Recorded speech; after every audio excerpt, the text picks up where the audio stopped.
آئیے آج سنتے ہیں ایک اسلامی کہانی جو ہر عورت کو ضرور سننی چاہیے کہ جب شوہر کا دل بدل جائے۔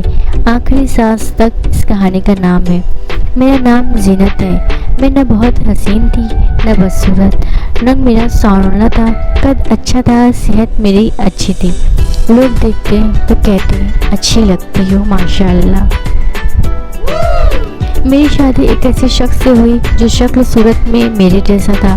سب نے دیکھا تو کہا ماشاء اللہ جوڑی بہت پرفیکٹ ہے۔ میں بہت خوش تھی۔ شوہر بھی بہت کم بولنے والا تھا اور میں خواب لے کر ایک بڑے جوائنٹ فیملی میں آئی۔ 4 نندے، 4 دیور، ساس سسر اور بھی کئی رشتے دار۔ میرے دیور کی شادی بھی میرے ساتھ ہوئی تھی۔ اس کی بیوی گوری، نازک اور خوبصورت تھی۔ گھر میں ہر وقت اس کی تعریفیں ہوتی اور میں اکثر نظر انداز ہو جاتی۔ میرے شوہر دوسرے شہر میں کام کرتا تھا۔ شادی کے شروع میں 3-4 مہینے بعد ایک ہفتے کے لیے آتا۔ میں انتظار کرتی رہتی۔ اس کے آنے سے میں خوش ہو جاتی اور پھر وہ چلے جاتا تو میں اداس ہو جاتی۔ کچھ سال بعد اللہ نے مجھے 2 بچوں کی نعمت سے نوازا۔ سب لوگ بہت خوش ہوئے مگر اس سب میں میرا وزن کافی بڑھ گیا اور میرے شوہر کی توجہ کم ہو گئی۔ لوگوں کی چہمگوئیاں شروع ہو گئیں۔ اب وہ سال میں 10-11 مہینے باہر رہتے، فون پر بھی بہت کم بات کرتے جیسے وقت ضرورت ہو۔ جب میں نے یہ سب چیز دیکھا تو میں نے بہت ضد کیا اور سوچا کہ بچوں کو ساتھ لے کر شوہر کے پاس آ گئی اور سوچا کہ ساتھ میں رہیں گے تو سب ٹھیک ہو جائے گا۔ لیکن وہاں بھی وہ صبح جلدی نکلتا، رات کو دیر سے آتا، بچوں سے تھوڑی دیر کھیلتا اور پھر سو جاتا۔ میں پوچھتی کیا ہوا ہے، وہ کہتا کچھ نہیں۔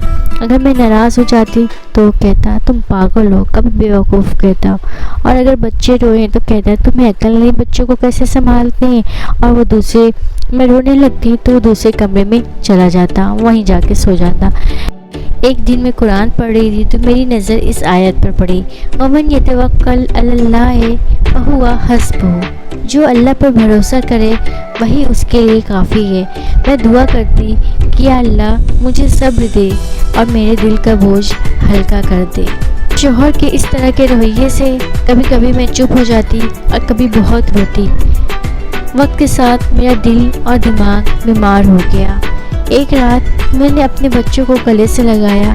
ان کے سونے کے بعد میں نے 2 رکعت نماز نفل پڑھی اور اللہ سے دعا کی کہ یا اللہ اگر میرا وجود ان سب کے لیے بوجھ ہے تو مجھے اپنے پاس بلا لے۔ اگلی صبح میں نہیں اٹھی کیونکہ میری روح اپنے رب کے پاس چلی گئی تھی۔ میرے نہ اٹھنے سے میرے بچے بہت پریشان ہوئے، بہت روئے، مجھے بہت جگانے کی اٹھانے کی کوشش کی لیکن میں نہیں اٹھنے والی تھی، نہ اٹھی۔ میرے شوہر بھی بہت پچھتایا، سسرال والے بھی بہت پچھتائے، بہت غمگین ہوئے، لیکن جو ہونا تھا، جو اللہ کو منظور تھا وہ ہو کے ہی رہتا ہے۔ اس لیے میری موت کے بعد سب اب بہت پچھتا رہے ہیں۔ میرا شوہر بھی بہت پچھتا رہا ہے کہ کاش میں اچھے سے مجھ کو وہ ٹائم دے پاتا، کاش وہ مجھ کو اور اچھے سے سمجھ پاتا۔ رسول اللہ صلی اللہ علیہ وسلم نے فرمایا تم میں سب سے بہتر وہ ہے جو اپنے گھر والوں کے لیے سب سے بہتر ہو۔ محبت اور عزت زندہ انسان کو دیں، کیونکہ مرنے کے بعد قبر پر آنسو تو صرف قبر گیلا کرتے ہیں، کسی کے دکھ کا مداوا نہیں ہوتے۔ زندہ انسان کی، زندہ لوگوں کی قدر کریں، اپنی بیوی کی قدر کریں۔